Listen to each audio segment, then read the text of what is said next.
J'ai découvert la broderie à Madagascar et je suis vraiment tombée amoureuse de leur art en fait. Parce que tu sentais vraiment l'amour dans tout ce qu'ils créaient et il y avait quelque chose de vivant dans la broderie. C'est ça qui m'a vachement touchée. Et le fait qu'ils étaient dans la survie et qu'ils ne pouvaient pas vivre de leur passion, en fait, ça m'a donné envie de collaborer avec eux. Salut, moi c'est Ayoun, je suis la créatrice de I Save the Fish. I Save the Fish parce que l'action de sauver, c'est vraiment c'est la vision de ma marque en fait. C'est l'action de vraiment sortir les plus démunis à travers la mode. Donc c'est vraiment récupérer des matières, des vêtements, mais aussi connecter aussi l'humanitaire à la mode. Donc c'est vraiment, je suis aussi en partenariat avec Friends of Fish, une association qui est basée à Paris, mais qui soutient les femmes des artisanes malgaches à Madagascar de vivre de leur passion.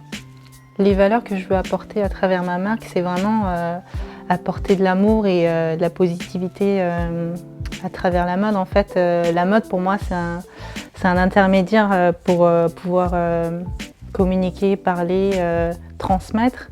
Donc j'aime beaucoup aussi la personnalisation parce que on est une industrie où on impose une collection.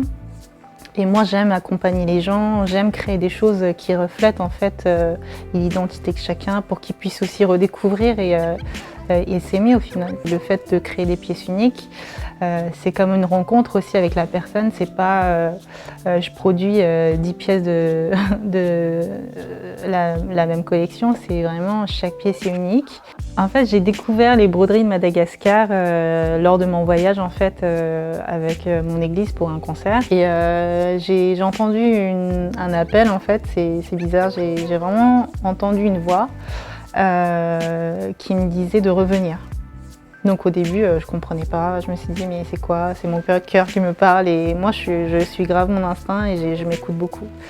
Et je suis sortie de ma zone de confort et je me suis dit vas-y je vais partir à Madagascar à la découverte de cette voie, tu vois. J'ai visité un peu le pays et tout ça et j'ai découvert l'art malgache qui est la broderie. Le message caché pour moi c'est mon alphabet.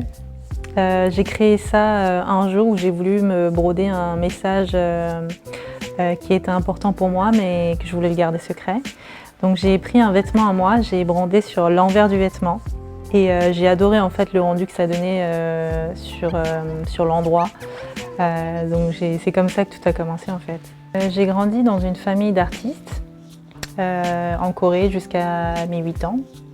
Donc mon papa est artiste, mon grand-père est artiste, mon oncle est architecte, ma tante elle est pianiste. Donc j'ai vraiment baigné dans ce monde-là. Donc je savais que j'étais appelée à être dans le domaine artistique. Et mon père, pour réaliser son rêve d'artiste peintre, en fait, on l'a tous suivi en France. Donc je suis arrivée ici quand j'avais 8 ans. Et donc j'ai vraiment grandi ici en voyant mon père, en le voyant peindre. Son travail pour réaliser un tableau, ça met 1 mois et plus. Donc j'ai vraiment vu cette patience en fait dans son art. Et je pense que c'est aussi culturel, parce qu'on nous apprend beaucoup à être droit, à être respectueux, à être patient et vraiment honorer vraiment ce que les gens autour de toi.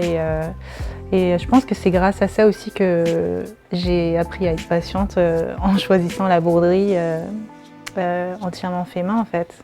Alors j'ai fait l'école de la chambre syndicale, qui est une école de mode à Paris.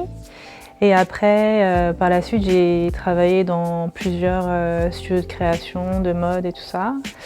Et il y a un moment, je me suis posé la question de quel impact j'apporte en fait autour de moi, à la planète et tout ça. Et quand j'ai vraiment vu l'impact que la mode apportait, que ce soit pour l'environnement, que ce soit pour côté humain, j'arrivais pas à m'identifier dedans. Du coup, j'ai essayé de trouver un peu, de me chercher en fait, donc j'ai arrêté la mode pendant des mois pour pouvoir vraiment me poser et de me remettre en question de quel en fait impact je pourrais apporter, parce que mes parents quand ils Ils m'ont éduquée, ils m'ont toujours appris à apporter de l'amour et apporter de la positivité dans tout ce que je crée avec mes mains. Et je me retrouvais plus dedans. Et il y a un moment, je me suis dit, j'ai envie de ralentir en fait. J'ai envie de ralentir et de démoder un peu la mode, tu vois. Donc je me suis dit, pourquoi ne pas créer des pieds uniques, entièrement brodés à la main, qui sort un peu de la surproduction, de la fast fashion et où tout va trop vite, tout est surproduit. Donc j'ai dû ralentir en fait et j'ai créé Assez de Fiches.